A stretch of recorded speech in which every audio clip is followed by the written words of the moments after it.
Are you having issues converting a PDF to Word on mobile? Don't worry. Here's the solution.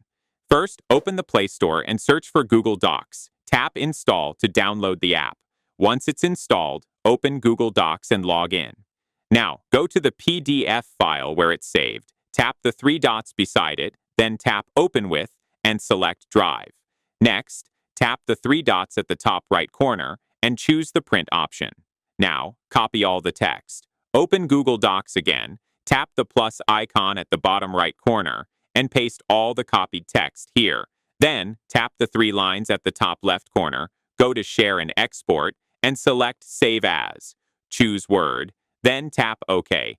Now, go back to the main menu, tap the three dots on the first file, and tap Download. Your PDF is now converted into a Word document. And that's how you can easily convert any PDF into a Word file right from your mobile.